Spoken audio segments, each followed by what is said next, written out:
Hey there, Dietitian Dan T here again. I want to talk to you today about one of the tricks that I've seen people use really effectively is when you're thinking about your success outcomes, when you're setting your SMART goals or however you're going to do your health outcomes that you're trying to do. People want to get lean, people want to get ripped, jacked, whatever. The reality is, we really put an overemphasis in our society on weight, and I think people are starting to say this more and more now. And so you really need to check that and say, really weight. Especially if you're overweight or obese, weight will come down with time.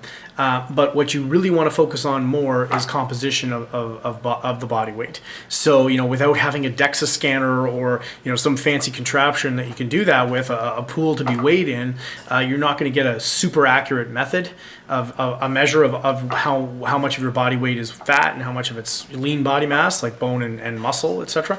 So what you really want to do is focus on, another measurement, something like inches around the waist, what belt loop you're on, how your clothes fit, how you look naked. I mean, all that kind of stuff.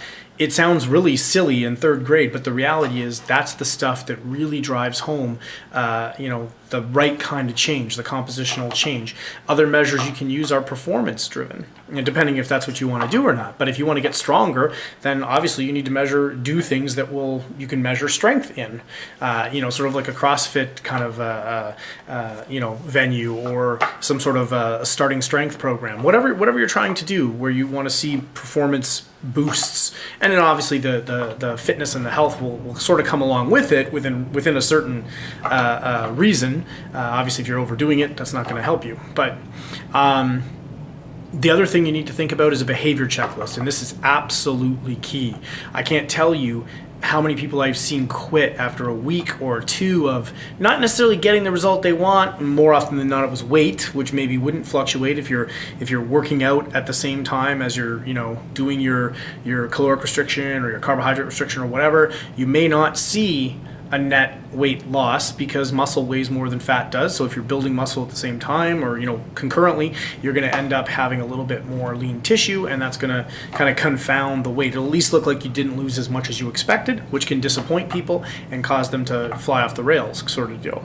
But behavior checklists helps you to keep that from happening. And so what you do is you basically set up a checklist of behaviors, and I'll put an example on it on the website at some point. And all it is like an Excel sheet or just a piece of paper, like a daily journal, and you put basically like, okay, my goal is to work out, 3 times a week resistance training, 4 times a week or 3 times a week of just slow, low intensity type cardiovascular stuff, whatever your goal is. And so you make sure that on Monday, okay, I'm going to do resistance workout, and I check it off if I do it, whatever it happens to be. If, I want to get 10 glasses of water in the day, I check that off as I achieve it.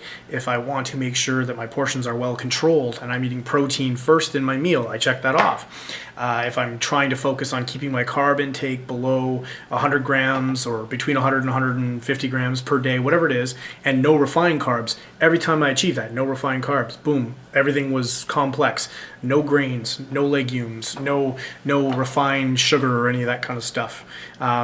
So whatever the goals happen to be, plot them out in a behavior checklist and check them off as you achieve them. This way you see yourself making progress. Unfortunately, the way we normally do it is we do it backwards.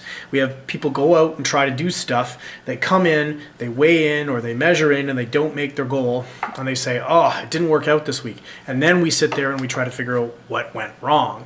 But in reality, all we're doing is the same thing I just described to you, that behavior checklist, but after the fact. This way, if I don't hit my workout on Monday, resistance training, well, could I move it to Tuesday? Is there a way I could rearrange my schedule? Probably there's a way to make up for it. So I'm not left out in the cold with nothing. It's basically I can adjust on the fly, and it's more real life, real time. And then I can actually see that I'm achieving the goals. Because if I said to you, here's person A, and they went out and did like 20% of all the behaviors they'd planned to do you think they achieved their goal for that week? Chances are you'd know, no way. There's no way.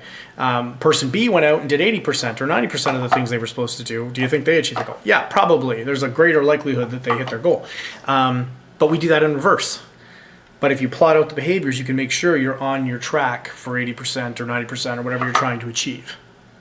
Okay? So try that out, behavior checklists.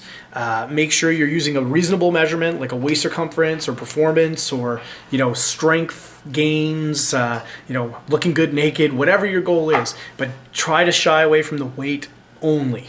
Medical professionals will use weight. That's what they do, but they also usually accompany it with waist circumference and if they can, body composition. It's not always possible, but they try. All right.